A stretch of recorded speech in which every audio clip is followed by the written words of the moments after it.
Walking daily. What will happen to your body? Most of the time, sports is something we don't get around to.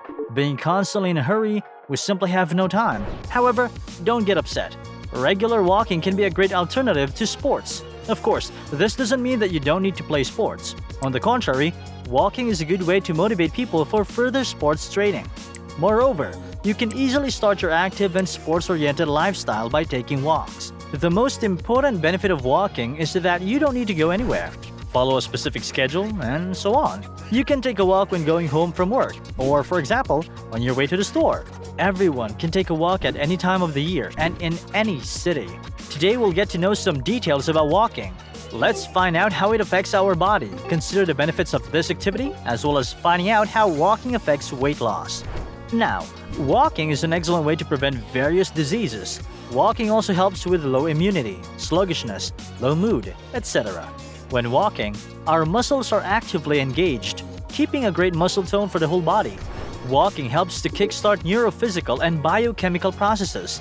That's why it's so important to take long walks. So, walking will boost your mood, strength, and energy, as well as promote weight loss. There are also special benefits for the internal organs. As we start to move intensively, the oxygen saturation of blood cells and metabolic processes in the body intensify. What are the benefits of walking? Breathing normalizes during movement. Fat deposits gradually go away. However, it's important to understand that it would only help in cases of minor excess weight. If you're heavily overweight, walking alone is not enough. Reduce the risk of diabetes. Significant improvement in digestion. Positive effects on the spine and joints. Energy boost and better mood. Increased elasticity of muscle mass. Sleep normalization.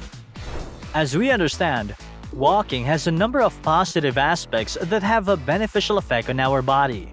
That's why you shouldn't ignore this type of activity. Walks are especially useful for the spinal column. As we know, it supports our whole body. Our well-being and quality of life largely depend on the spine's condition. Walking has a beneficial effect on the condition of the vertebrae. The brain receives a lot of oxygen and nutrition during walks. Damaged and weakened neural connections start to recover. Taking walks outside is an excellent way to prevent heart attacks, as well as the risk of varicose veins. Walking also has a beneficial effect on the gastrointestinal tract. It has been proven to help people with poor appetite.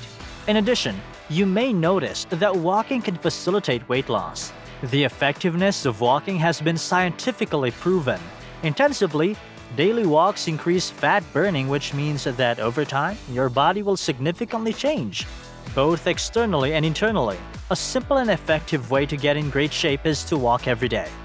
Walking helps to cope with insomnia. Just 30 minutes before bed will help you sleep soundly and peacefully all night. In addition, walking helps to cope with stress and depression. You may also notice significant changes in how your central nervous system functions. You'll become more calmer and more efficient. However, walking is a physical activity. That's why it's worth paying this kind of activity proper attention.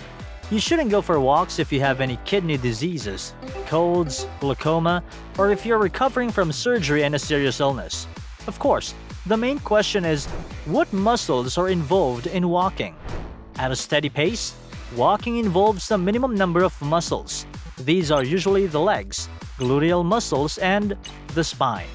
It's worth noting that walking affects different parts of the body.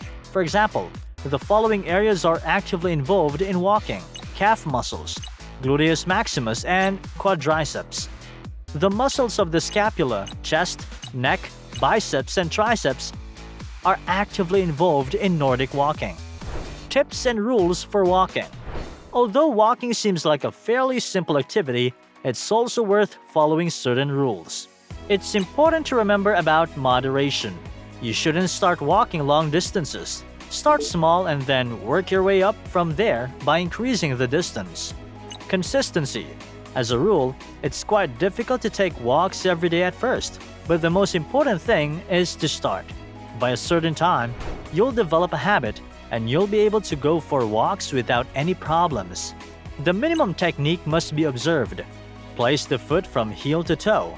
Keep your body straight, shoulders relaxed, head straight, arms bent at the elbows. It's also very important to breathe properly while walking. Follow the rules. Inhale through the nose, exhale through the mouth. Breathing should be in tune with your body.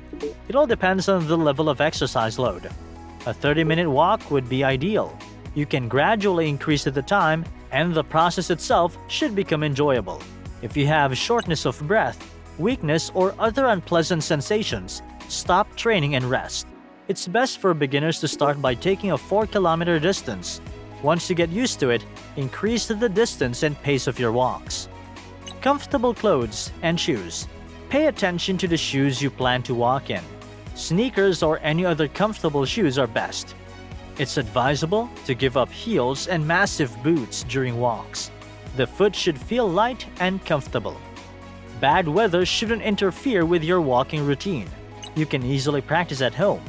Walking on the spot is a good alternative to walking outside. People experience the same benefits as from regular walking. Start with 5 to 10 minutes. Note that you can replace walking with a more effective exercise, climbing stairs. It can be performed both at a fast or steady pace. Among other things, you can adjust the pace and level of difficulty. For example, climbing stairs at a fast pace on your toes. Also, pay attention to additional sports activities. During the walk, you can do a couple of exercises for the neck, arms, and so on. Also, pay attention to your diet and sleep. These factors are fundamental in keeping your body and mind healthy. It's important to understand that we are talking about both mental and physical health. People often ask the question, how much walking does it take to lose weight? Of course, don't assume that walking alone will help you lose tens of pounds. It's also worth paying attention to external factors such as diet, health, diseases, sleep, and etc. You should walk at a fast pace if you want to burn your fat more effectively. Also, try changing the pace as you go. Go slow first, then increase your pace and slow down again. This technique will allow you to adjust how your cardiovascular system functions, and as a result, you won't overstrain yourself. Thus, we have found out that walking is an integral part of our sports and daily life. Walking will help you not only get a healthy body, but also cope with depression, apathy, and a number of diseases. It takes just a month of consistent training to see significant positive results. You'll become more resilient, and your body and internal organs will experience multiple benefits. The main thing is, start gradually, so that you're comfortable and your body enjoys it. That's all for our video for today. Thanks so much for watching. Do leave a like, subscribe, and comment down below. I'll see you again in the next video.